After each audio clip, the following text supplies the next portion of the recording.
Bismillah. Assalamualaikum warahmatullahi wabarakatuh. Alhamdulillah hamdan katsiran tayyiban mubarakan fih kama yuhibbu rabbuna wa yardah. Asyhadu an la ilaha illallah wahdahu la syarikalah wa asyhadu anna Muhammadan abduhu wa rasuluh. Wassalatu wassalamu ala Rasulillah wa ala alihi wa ashabihi wa man tabi'ahum bi isanin ila yaumiddin. Ya ayyuhalladzina amanu taqullaha haqqa tuqatih wa la tamutunna illa wa antum muslimun. Kaum muslimin, para jamaah, para penuntut ilmu yang dimuliakan Allah Subhanahu wa taala, pemirsa MGTV dan para pendengar radio Riyadul Jannah di mana saja berada.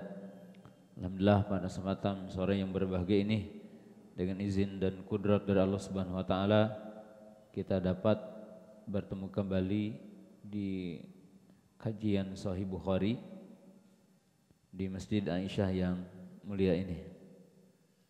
Dan kita tentunya sedang membahas kitab Sahih Bukhari dalam pembahasan tentang kitab Tayammum. Tapi dalam kesempatan sore yang berbahagia ini, kita akan membahas serial khusus berkaitan dengan seputar hukum puasa, di mana kita sebentar lagi akan masuk bulan suci Ramadan. Ya, tidak lebih dari atau tidak kurang dari 15 hari lagi kita akan masuk ke bulan suci Ramadan. Bahasan yang kita akan bahas adalah ahkamul siyam al-mu'asirah, yaitu seputar hukum puasa kontemporer. Dimaksudkan dalam bahasan ini yaitu hukum-hukum yang sifatnya kekinian,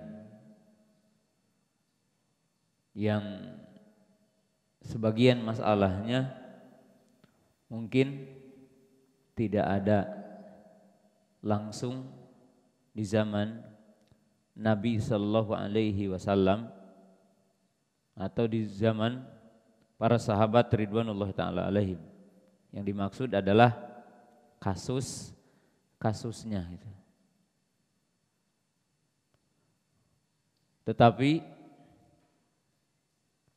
sudah barang tentu kaidah umumnya, dalil-dalil umumnya ada dalam Al-Quran ataupun dalam sunnah Nabi sallallahu alaihi wasallam.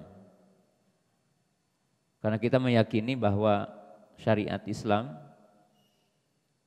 itu memiliki kelebihan dari syariat yang lainnya dari beberapa sisi.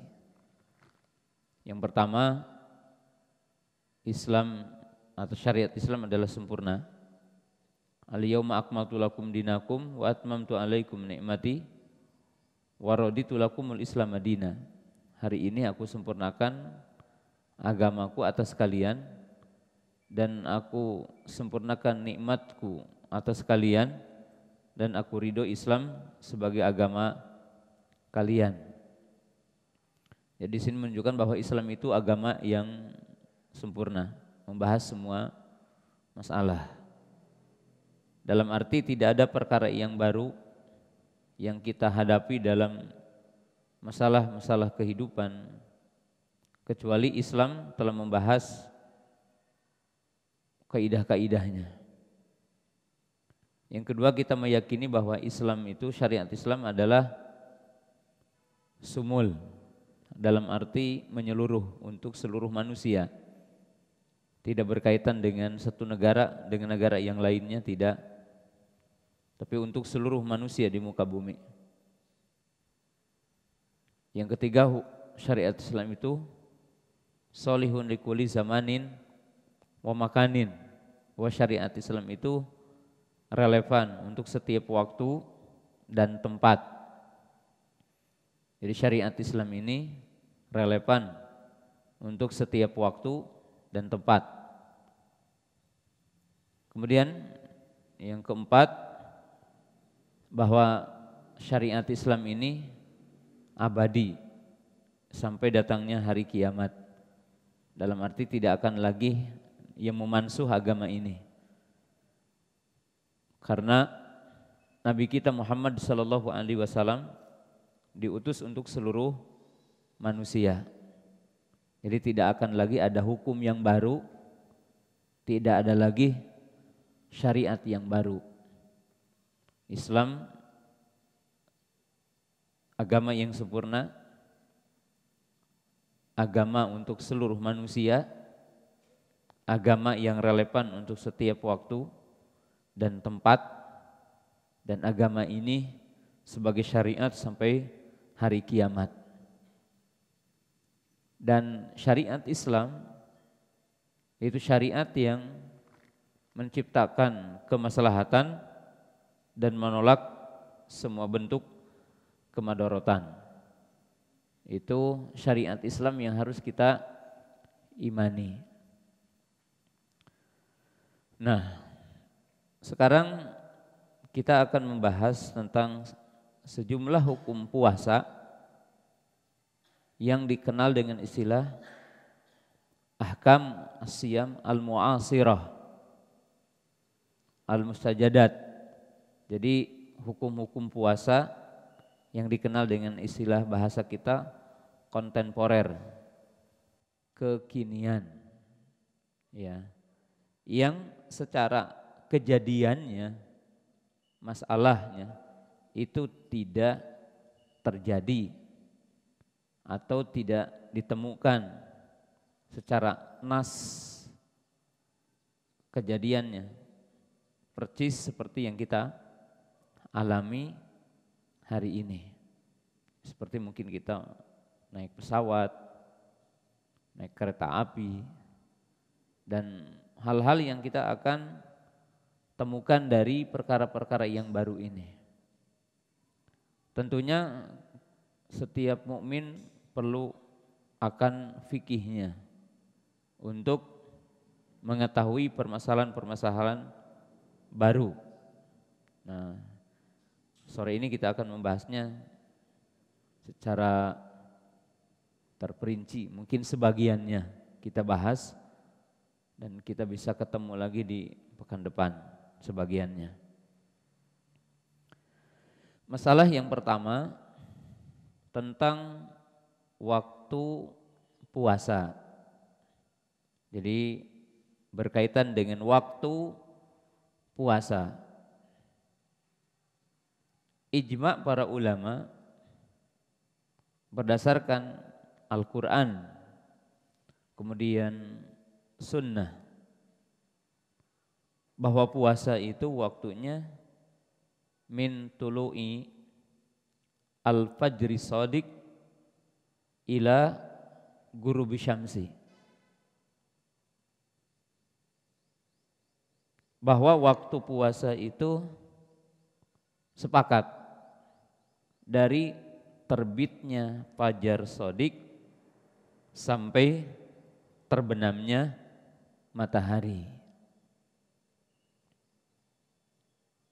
Hal itu sebagaimana firman Allah Ta'ala, ya, wa kulu washrabu hatta yatabayyana lakumul khaytul abyadu minal khaytil aswadi minal fajri.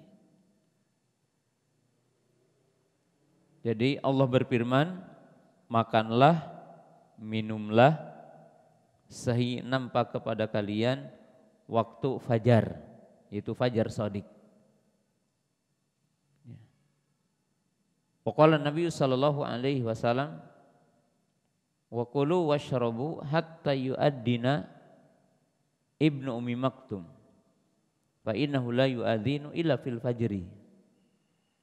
Nabi SAW mengatakan, makanlah dan minumlah sehingga adzan Ibnu Ummi Maktum, karena beliau tidak adzan kecuali setelah masuk fajar. Itu awalnya. Kemudian ijma. Adapun akhir dari puasa sampai terbenam matahari.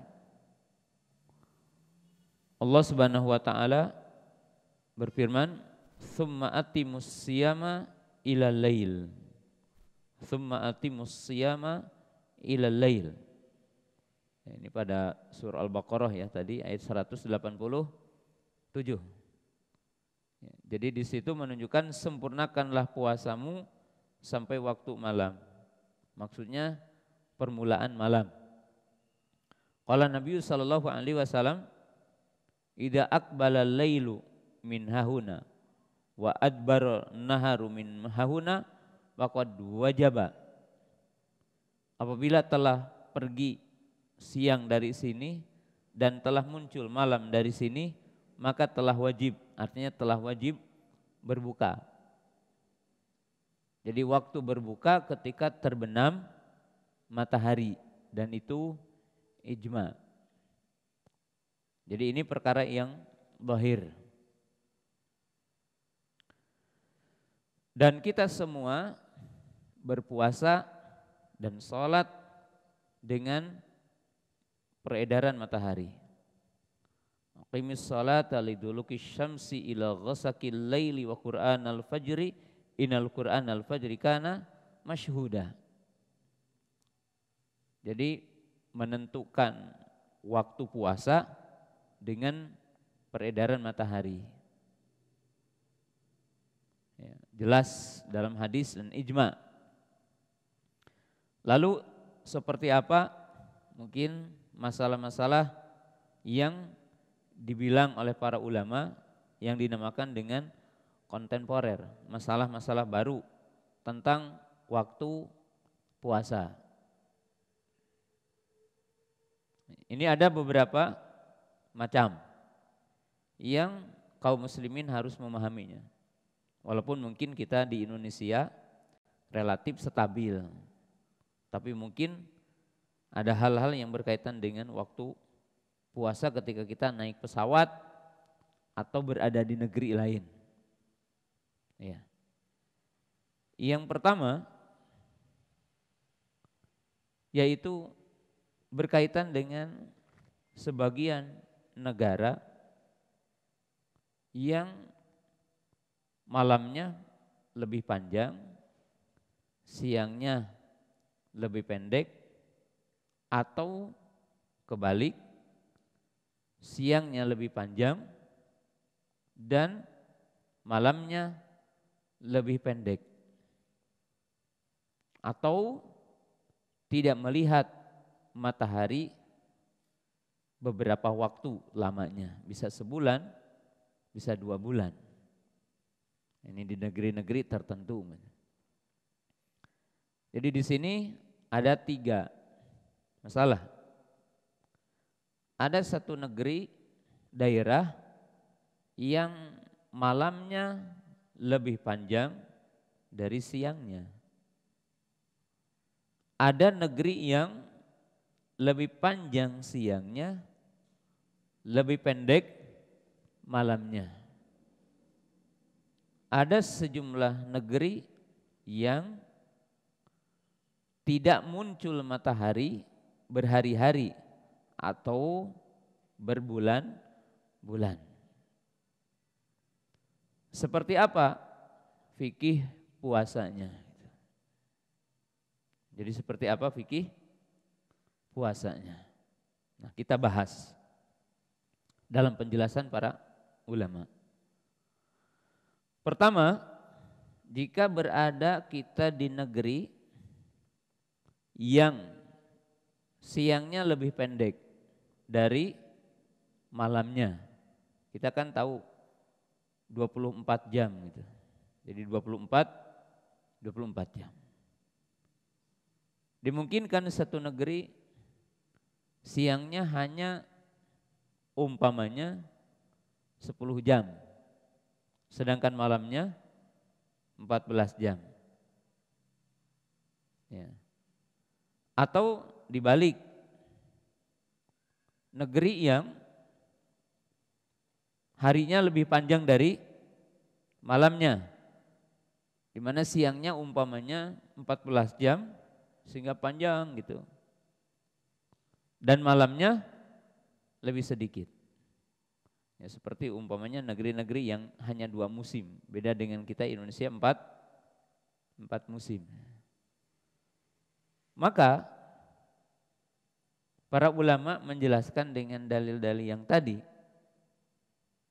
apabila masih ada peredaran matahari dalam sehari semalamnya, maka bagi kaum muslimin wajib mengikuti waktu yang ada di negeri itu, dari sisi terbit fajar dan terbenam matahari.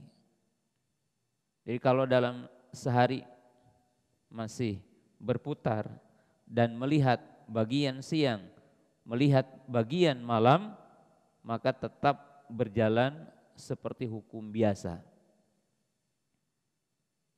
Dalam arti, kalau kita berada di satu negeri yang ditakdirkan siangnya cuma 7 jam umpamanya, min babi misal, dan malamnya lebih panjang, maka alhamdulillah puasanya sebentar.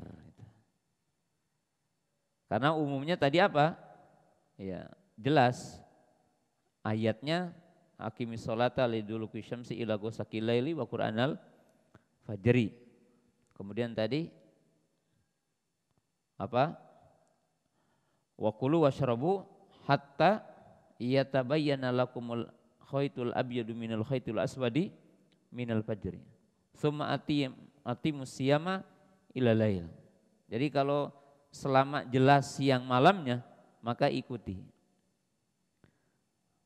Dan tentunya sangat berbahagia gitu ya, nikmat orang yang berada di negeri satu ketika yang siangnya lebih pendek dari malamnya. Ya. Jadi yang siangnya lebih pendek dari malamnya, dia mengikuti itu. Dan itu tentunya rukhsah dari Allah gitu. Takdir itu. Tapi kalau dibalik, di mana siangnya lebih panjang dari malamnya. Jadi siangnya lebih panjang dari malamnya. Maka para ulama membagi kepada 2 di sini. Untuk orangnya, bukan untuk waktunya. Jika seorang di antara muslim mampu dan tidak ada masyaqqah, tidak ada berat, tidak mengancam sakit, di mana dia berkepanjangan puasa dengan waktu durasinya lama, maka dia tetap wajib berpuasa seperti biasa. Jadi kalau ditakdirkan umpamanya puasanya sampai 14 jam, ya karena malamnya cuma 10 jam, berarti dia puasa berapa? 14 jam.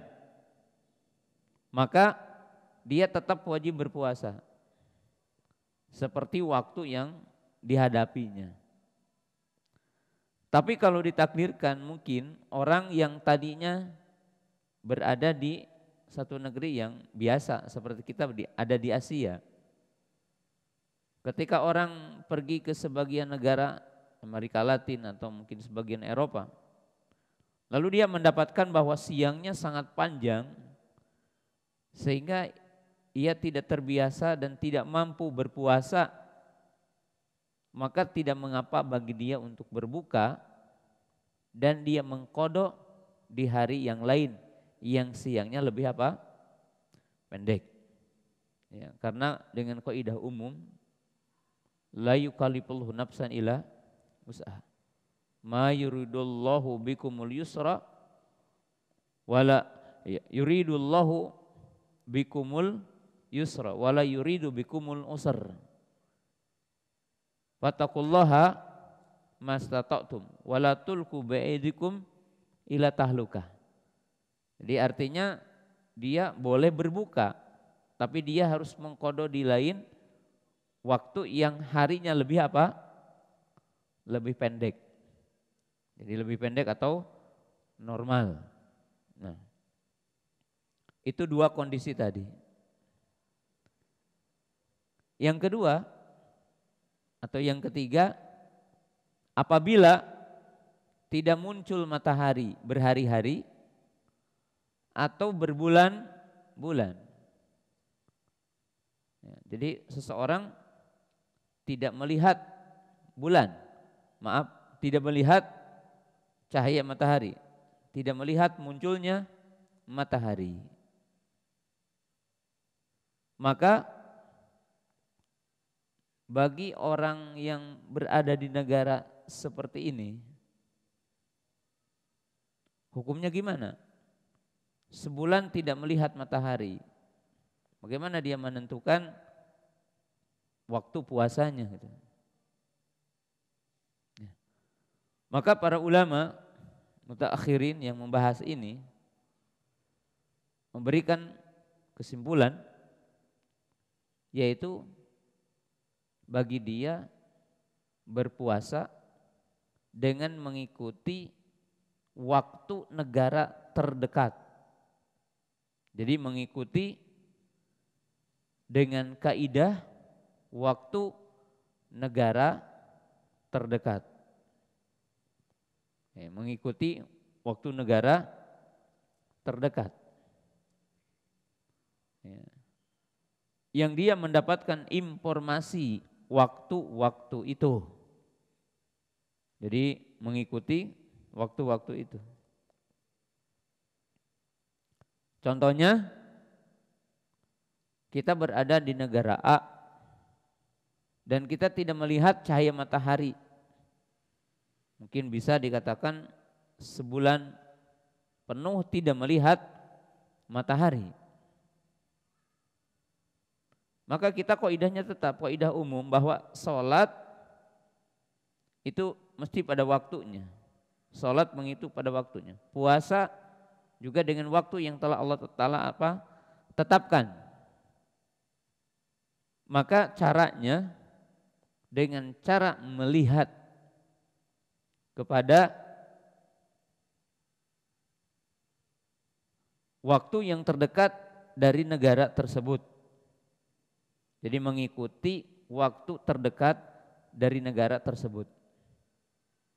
Dan itu adalah masalah-masalah yang dianggap baru hari ini gitu. Karena mungkin kalau di zaman para sahabat ya model kejadian-kejadiannya di saat itu secara langsung belum terjadi. Nah, itu masalah pertama, tadi menyebutkan 3 masalah. Nah, masalah yang kedua, waktu puasa bagi orang yang safar dengan menggunakan pesawat menuju satu daerah atau satu negeri.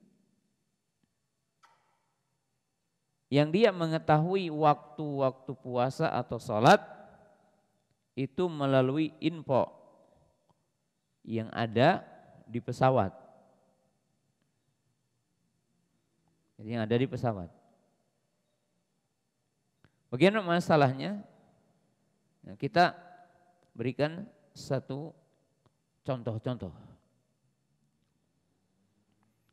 Jika seseorang terbang di satu negeri A, pokoknya dia terbang dari kita Indonesia. Kemudian kita akan terbang ke Saudi atau negara lain. Berapa perbedaan kita dengan Saudi? 4 jam ya. Perbedaan kita dengan Saudi berapa? 4 jam. Kalau kita ke bagian timur, Sulawesi berapa 1 jam. Kalau Kalimantan 1 jam. Ke Papua 2 jam. 2 jam. Maksudnya begini. Kalau seorang terbang pesawat, awal kita berangkat itu dengan menggunakan waktu kita setempat kan itu. Waktu kita setempat. Kemudian kita terbang ke tempat tujuan A atau tujuan B. Yang di situ waktunya lebih mundur dari waktu kita. Jadi kalau di Indonesia udah buka gitu. Karena kita lebih apa? Lebih dulu. Nah, ketika kita terbang ke negeri B dan sampai di sana, ternyata waktunya beda 4 jam. Kalau kita telepon orang Indonesia, udah apa? Udah buka. Tapi di tempat kita safar, belum apa? Berbuka. Nah, apakah yang benar dia mengikuti waktu yang tadi ketika dia berangkat, yaitu tempat mukimnya, atau menggunakan waktu yang dia berada di sana dalam menentukan puasa? Maka kaum muslimin jamaah yang dimuliakan Allah Subhanahu wa taala, jika kita tarik kepada hukum salat, jadi jika kita tarik ke hukum salat, maka jawaban yang tentunya ringan untuk kita bisa menjawab bahwa kita akan salat dengan waktu salat setempat dan kita tidak akan menggunakan waktu salat kita gitu kan. Maka dalam hal ini juga, jadi menurut pendapat yang roji, maka bagi dia juga adalah mengikuti waktu setempat itu gitu, di mana kita berada di situ. Jadi di mana kita berada di situ. Dan tentunya punya dua perbedaan.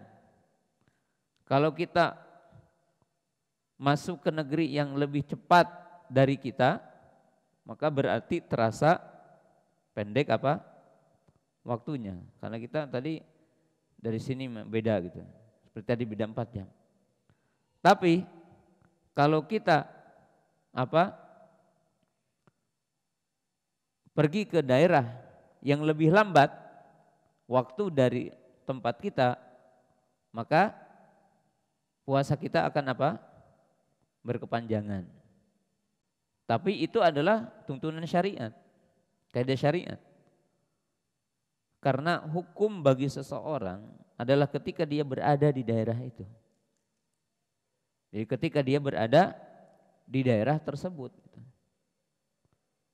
Jadi ketika seseorang berada di daerah tersebut, jadi dia harus mengikuti tempat dia atau di mana pesawatnya sedang berada. Jadi di mana pesawatnya dia sedang berada. Ya, oleh sebab itu seyogianya bagi setiap muslim itu mengikuti informasi waktu yang diberitakan oleh pihak berkait dari pesawat itu. Pesawat itu. Ya. Jawaban itu semua adalah kembali kepada kaidah umum, yaitu bahwa ibadah telah ditetapkan waktunya. Dan waktu adalah di mana kita berada di situ gitu. Jadi tidak ditentukan dengan waktu yang kita telah pergi dari tempat safar kita. Jadi dari tempat safar kita.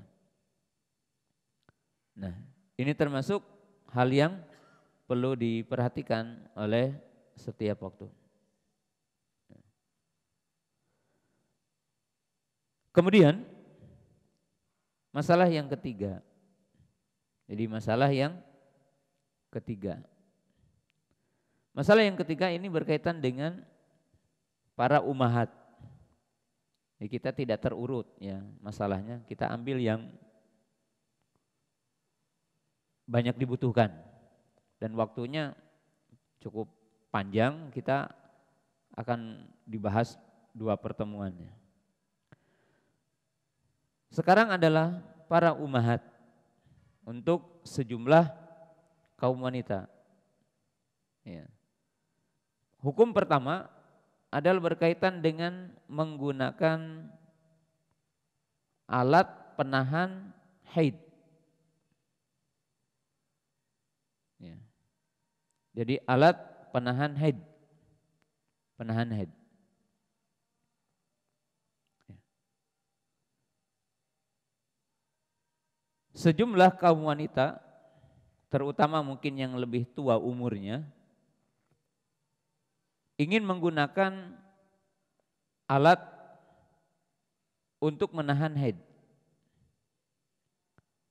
supaya dia tidak haid gitu. Dengan tujuan supaya tidak kodok nanti. Jadi supaya tidak mengkodok. Sebab katanya nanti berat kalau harus apa? Mengkodok. Kalau harus mengkodok itu berat kata dia. Lebih baik saya menggunakan obat untuk menahan haid. Bahkan mungkin yang semacam ini itu juga dilakukan oleh banyak wanita hari ini. Bahkan mungkin ada yang masih kuat fisiknya gitu. Menggunakan alat penahan. Maka kaum muslimin, para muslimah yang dimuliakan Allah Ta'ala, hukum asal itu tidak boleh. Jadi hukum asal tidak boleh. Kenapa? Karena Rasulullah Sallallahu Alaihi Wasallam pernah mendapatkan Aisyah radhiyallahu taala anha menangis. Dan itu ketika ibadah haji, ketika haji wada, Aisyah menangis. Lalu Nabi SAW bertanya, anafisti anti, apakah engkau sedang nifas? Maksudnya sedang haid. Maka Aisyah mengatakan iya.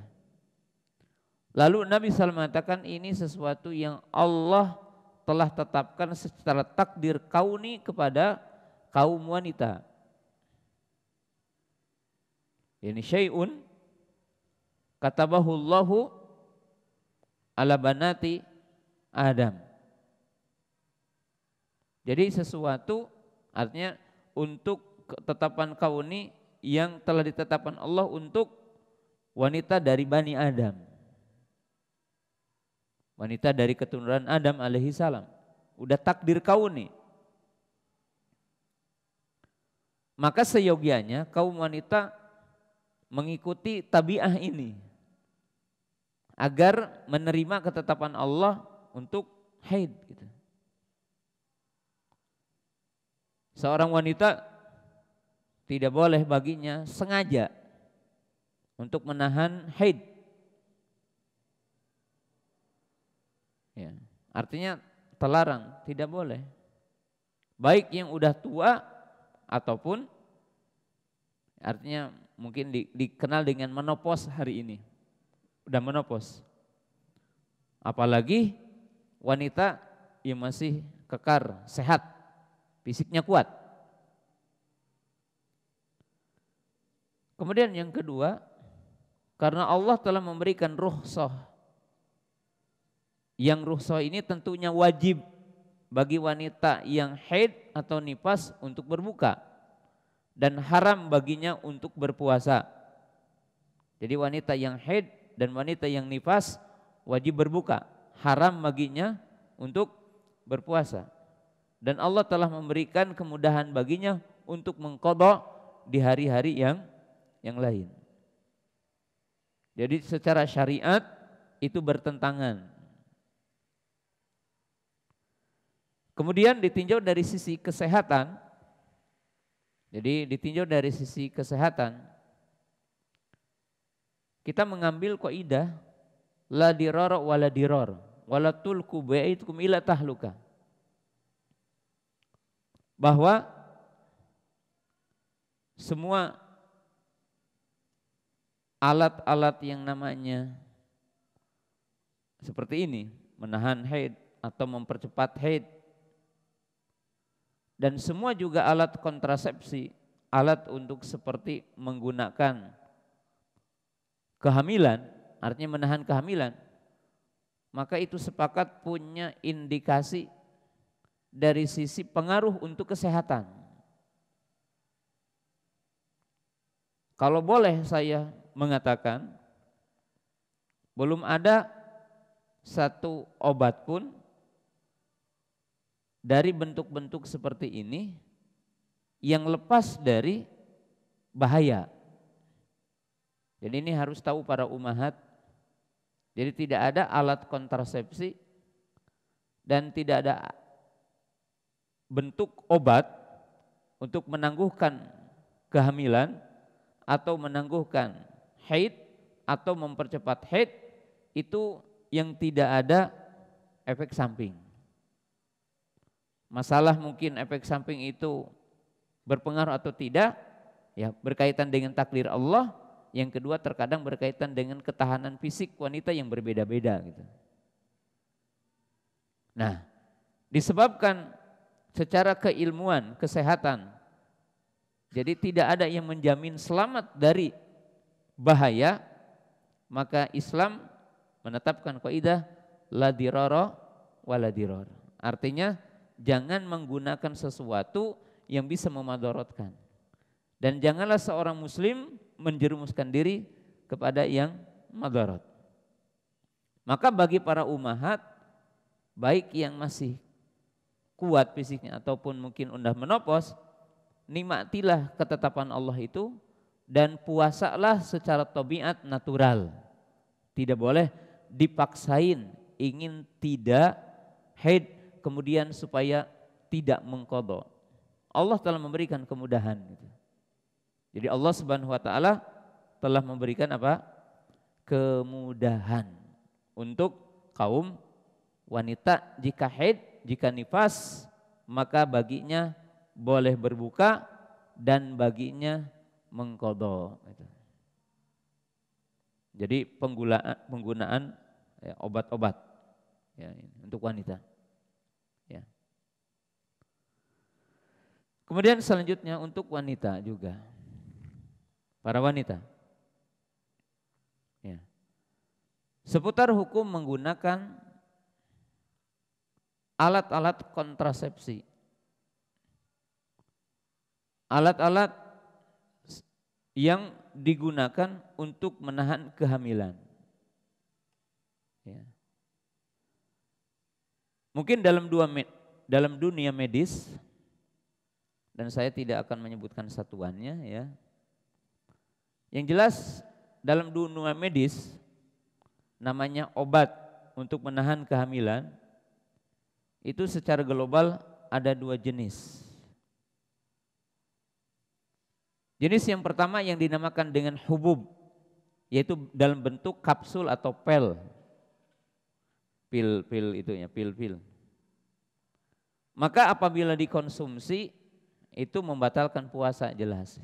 Apabila dikonsumsi berupa alat-alat obat-obat itu.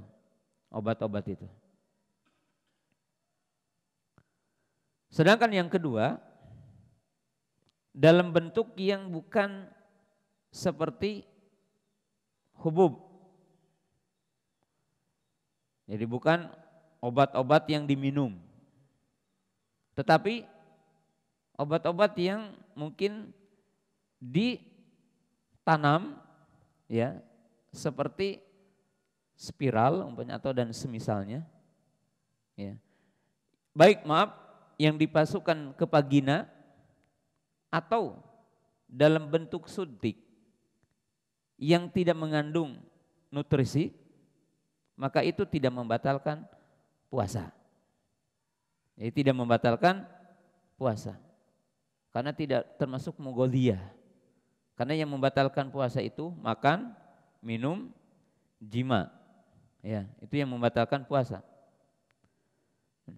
Maka apabila seorang wanita menggunakan alat penahan kehamilan atau apa namanya, penghambat kehamilan atau penjeda kehamilan, kita tidak berbicara tentang hukum menunda kehamilan, itu sisi lain. Tapi kita berbicara tentang sisi hukumnya. Hukum berkaitan dengan puasa. Jadi hukum berkaitan dengan sisi pembatal puasa. Ya.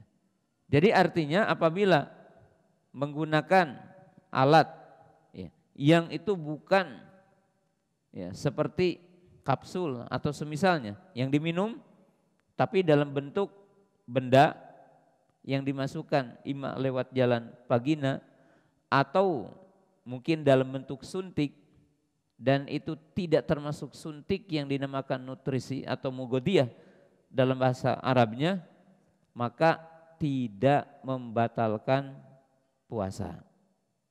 Masalah boleh atau tidak boleh itu hukum lain. Jadi masalah boleh atau tidak boleh maka itu adalah hukum lain. Itu untuk kaum wanita. Ya, jadi itu beberapa hukumnya. Kemudian yang ketiga, yang keempat ya. Jadi masalah yang keempat, ini juga masih untuk wanita, yaitu kaum wanita menggunakan sejumlah kosmetika. Ya, menggunakan sejumlah kosmetika. Ya. Kosmetika yang mungkin ada dekat hubungannya dengan puasa. Seperti menggunakan pewarna bibir. Ya. Kemudian pengharum mulut, dan ini juga bisa untuk kaum lelaki, yaitu pengharum mulut. Ya, mungkin disemprotkan ya ke mulut. Ya. Kemudian menggunakan celak, alkohol, ya. Alkohol, ya, celak, maka itu semua juga tidak membatalkan puasa. Ya, tidak membatalkan puasa. Ya, ini berkaitan dengan hukum wanita. Ya, jadi karena tidak masuk ke rongga tenggorokan dan ke perut. Karena kaidahnya kata Abdullah bin Abbas, al-fitru ma dakhala la makharaja. Yang namanya buka itu sesuatu yang masuk dan bukan sesuatu yang keluar. Jadi bukan sesuatu yang keluar, tapi sesuatu yang masuk.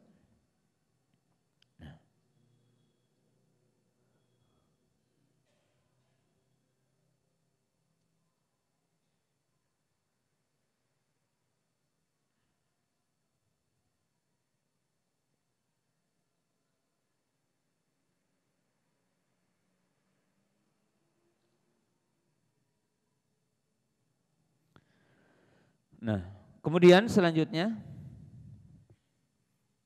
kita akan membahas beberapa masalah penting tentang pembatal puasa. Kita pahami dulu yang usulnya. Yang membatalkan puasa yang pertama makan. Kedua minum. Ketiga jima. Keempat haid. Kelima adalah nifas. Ya. Kemudian yang keenam adalah al-igma, orang yang pingsan berkepanjangan. Ya. Dan kita ambil dulu yang 5. Makan, minum, berjima, haid, dan nifas. Maka ini sepakat membatalkan puasa. Jadi sepakat membatalkan puasa. Nah. Kemudian kita lihat sejumlah perkara mungkin yang ada dalam perkara-perkara baru dalam kehidupan kita. Apakah itu membatalkan puasa atau tidak? Dan ini dibahas oleh para ulama dengan berbagai jenis masalah. Pertama, yaitu semua bentuk suntikan. Jadi semua bentuk suntikan al-huknah yang itu bukan bagian dari jenis nutrisi, yaitu yang tidak ada energi makanan, yang tidak ada suplemen berupa kandungan makanan yang menguatkan fisik.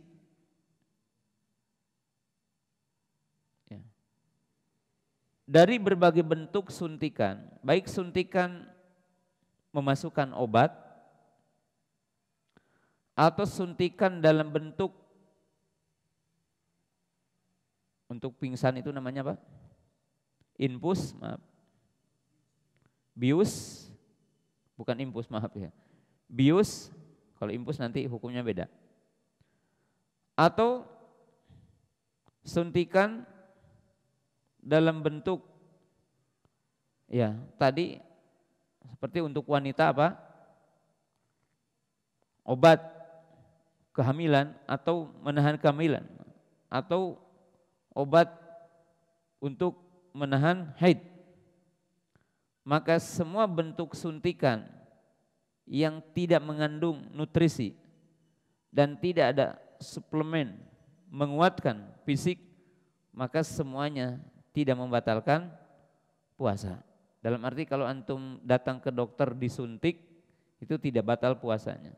Asal bukan suntikan apa? Nutrisi, yaitu suplemen isinya.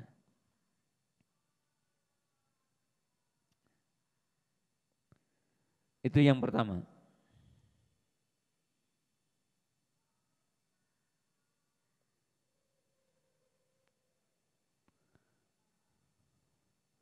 Kemudian yang kedua, bentuk-bentuk obat yang dimasukkan bukan lewat mulut, yang dengan bahasa kita diminum. Jadi bentuk-bentuk obat yang dimasukkan ke tubuh bukan apa? Diminum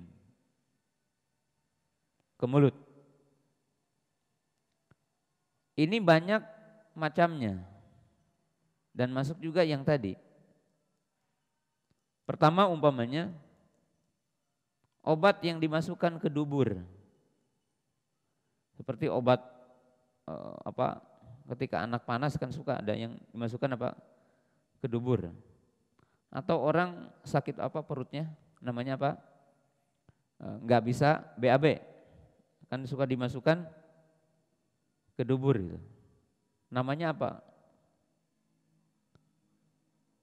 Enggak, istilah kedokterannya obat yang dimasukkan ke dubur. Saya bukan dokter. Iya. Iya, betul itu nama-namanya ya. Apa hukumnya? Hukumnya tidak membatalkan saum. Jadi tidak membatalkan saum, kecuali dalam kapsul itu atau dalam bentuk obat itu ada nutrisinya. Walaupun dimasukkan ke dubur, tetap hukumnya batal. Ya. Ini jenis yang dimasukkan ke dubur. Kemudian yang selanjutnya, bentuk obat yang dimasukkan ke telinga. Seperti apa? Tetes, ya, yang dimasukkan ke telinga. Jadi tetes yang dimasukkan apa? Ke telinga. Ya. Contohnya apa? Obat apa? Yang dimasukkan ke telinga, obat apa? namanya ya. Banyak ya yang diteteskan ke telinga seperti obatnya THT, obat untuk tetes telinga. Mungkin ada infeksi di telinga atau ada penyakit, maka digunakan tetes telinga. Dan itu tidak sampai ke perut. Ya, kalaupun terjadi itu tanpa niat gitu ya. Maka itu pun tidak membatalkan puasa. Ya, jadi tidak membatalkan puasa menurut pendapat yang benar. Jadi tidak membatalkan puasa. Kemudian yang selanjutnya adalah tetes atau obat yang dimasukkan ke hidung. Jadi sesuatu yang dimasukkan ke hidung. Ya, contohnya kalau kita sekarang apa? Orang yang suka lagi flu menggunakan apa? Banyak sekarang itu ada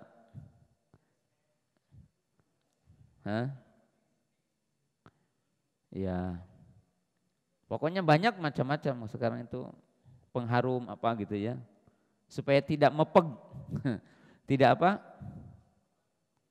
tidak mempet hidungnya. Nah, hal yang semacam ini menurut pendapat yang rajih juga tidak membatalkan puasa.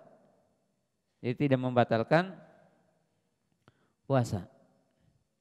Karena tidak termasuk makanan mughadhiyah dan juga tidak sampai kepada perut ya. Ya.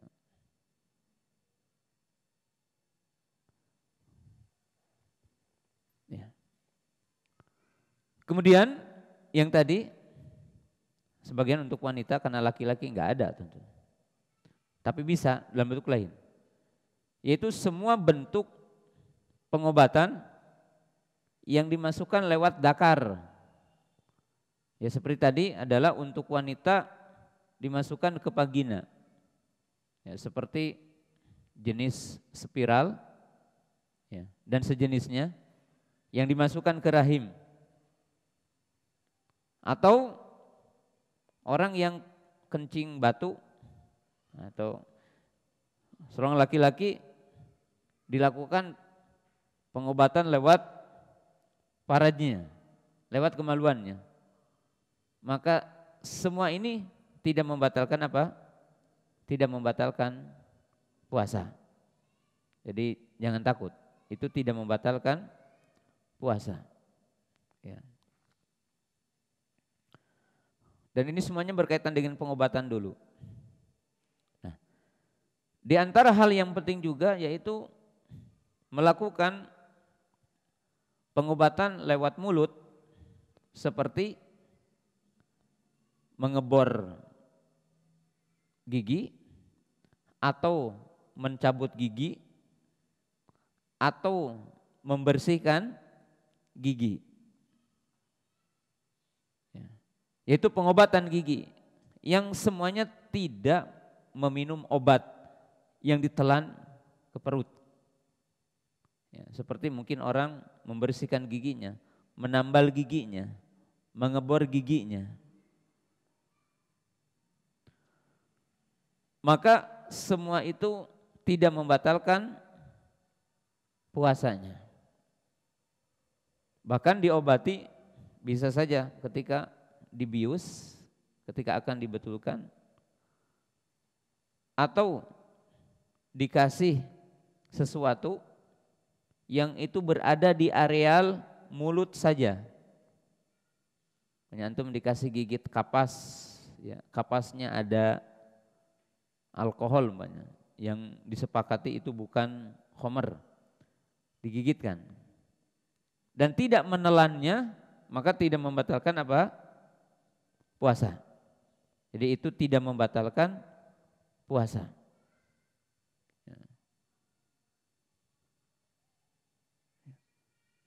Ini secara perinciannya. Jadi itu tidak termasuk apa? Membatalkan puasa. Kemudian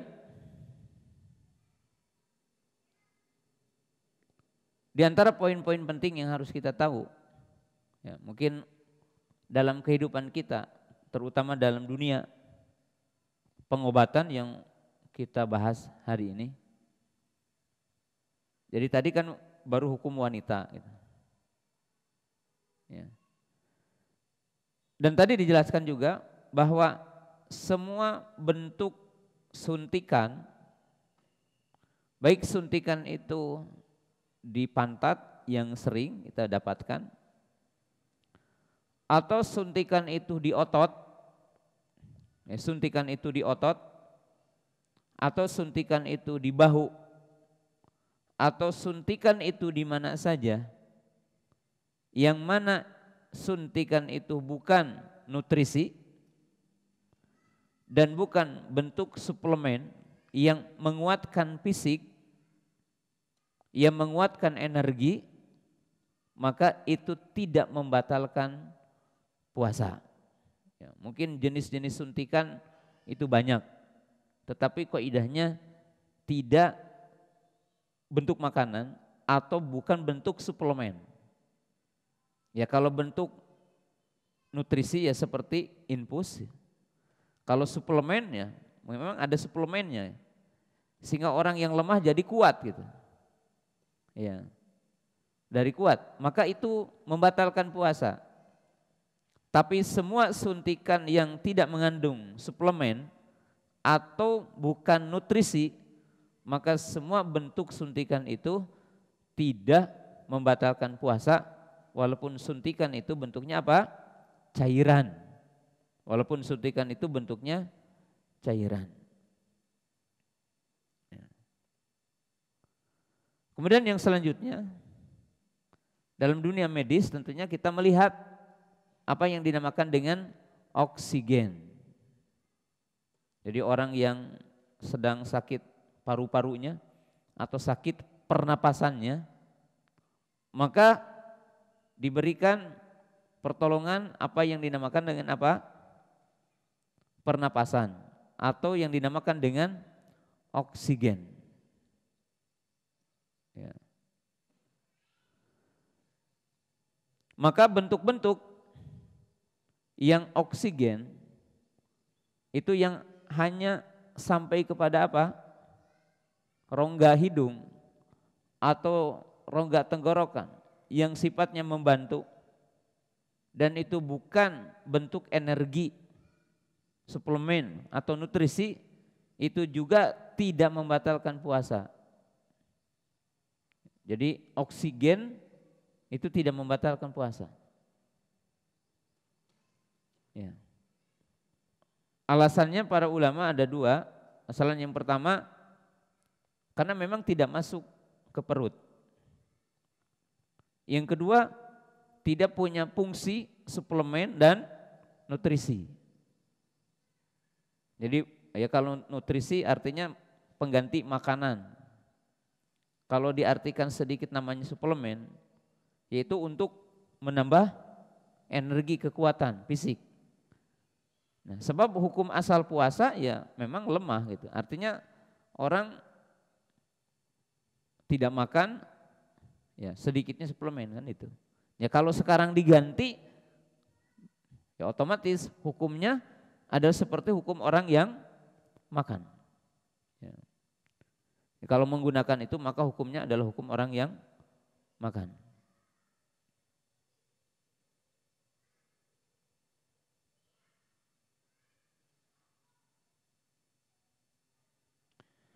Kemudian di antara poin yang sangat penting juga dikatakan oleh para ulama penelitian, yaitu memasukkan berupa bahan obat, mungkin cairan atau apa, yang itu untuk seperti ke otak atau dalam tulang sumsum. Ya. Jadi dalam tulang sumsum, imma kaki belakang dan sebagainya. Nah, maka pendapat yang rajih ini pun tidak membatalkan puasa. Jadi tidak membatalkan puasanya. Ya, tidak termasuk yang membatalkan puasa. Ya. Ya, kalau kita melakukan pengobatan dengan seperti tadi, maka itu tidak membatalkan apa? Puasa kita. Ya. Kemudian poin-poin yang lain, ya, yang tentunya kita akan membahasnya, ya, yaitu sekarang bentuk-bentuk perkara yang baru yang bisa membatalkan puasa. Ya. Tadi semua bentuk pengobatan, suntikan atau bentuk infus yang itu berisikan nutrisi atau berisikan suplemen untuk menguatkan fisik, maka itu sama hukumnya seperti makan minum. Bukan seperti jima ya. Seperti makan dan minum, maka hukumnya adalah sama, yaitu membatalkan puasa. Karena puasa itu menahan lapar dan dahaga. Jadi kalau sekarang ada masukan ke tubuh dalam bentuk suntik yang menghilangkan dahaga dan menghilangkan lapar, maka hukumnya adalah sama. Ini namanya kias. Kias. Ya. Kemudian para ulama sepakat bahwa merokok itu membatalkan puasa. Jadi merokok membatalkan puasa. Dan itu kaum muslimin pemirsa yang dimuliakan Allah Ta'ala ijma. Sepakat ya. Merokok itu membatalkan puasa.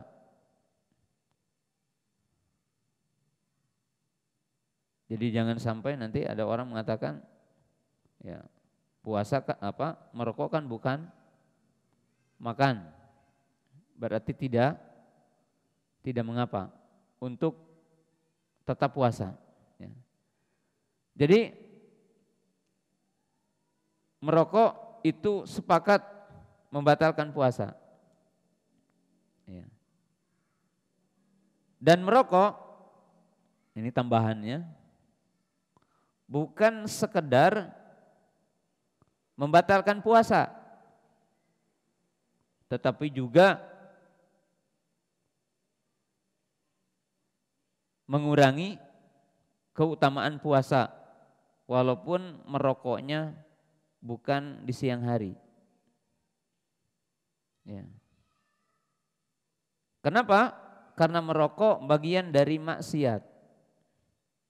Karena rokok menurut pendapat yang roji adalah hukumnya haram. Jadi kalau orang yang puasa kemudian merokok, maka pahala puasanya akan berkurang.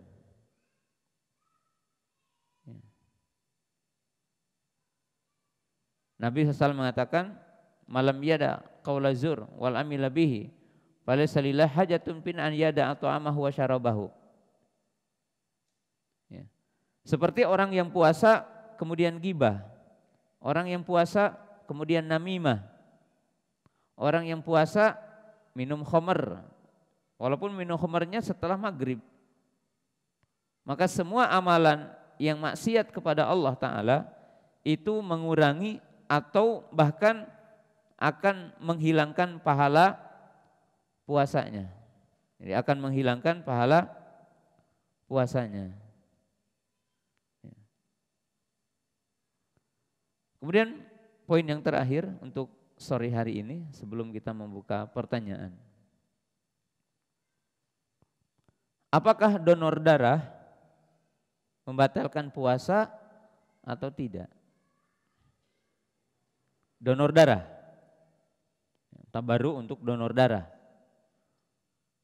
Nah, tentang donor darah seperti hukum bekam. Jadi seperti hukum bekam. Para ulama berbeda pendapat tentang hukum berbekam di bulan puasa. Sebagian para ulama ada yang mengatakan bahwa berbekam di bulan puasa itu membatalkan puasa. Jadi berbekam di bulan puasa membatalkan puasa. Itu memakai dalil hadis yang berbunyi ya. Aftarul hajimu wal mahjum. Artinya berbuka orang yang dihijam dan orang yang menghijam. Jadi tukang bekamnya batal dan yang dibekamnya adalah batal. Ya. Tapi kebanyakan para ulama mengatakan bahwa berbekam di bulan Ramadan tidak membatalkan puasanya. Kecuali kalau orang habis dibekam jadi lemas badannya, lemas fisiknya dan ngedrop, maka tidak mengapa dia berbuka. Dan pendapat yang roji, wallahu taala alam, sebagaimana itu adalah merupakan tarjih Imam Baihaqi dan jumhur ulama, bahwa hukum berbekam itu dimansuh, artinya hukum batalnya orang yang dibekam itu dimansuh, di mana akhir dari urusan Nabi SAW memberikan rukhsah berbekam di bulan puasa. Jadi Nabi SAW memberikan rukhsah, memberikan kemudahan untuk berbekam di bulan puasa.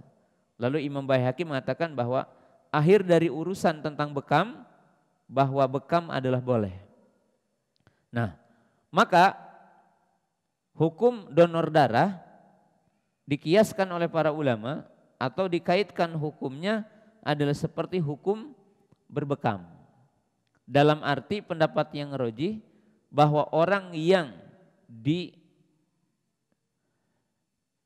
orang yang donor darah ya, atau menginfakkan darahnya, dengan istilah kita hari ini adalah donor darah, itu tidak batal puasanya.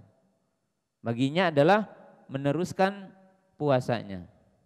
Tapi apabila seseorang itu ya merasa lemah fisiknya dan merasa takut akan sakit ya, kemudian mungkin ngedrop, maka tidak mengapa baginya untuk berbuka dan baginya adalah untuk mengqadha di hari yang lain. Ya. Ini masalah yang terakhir.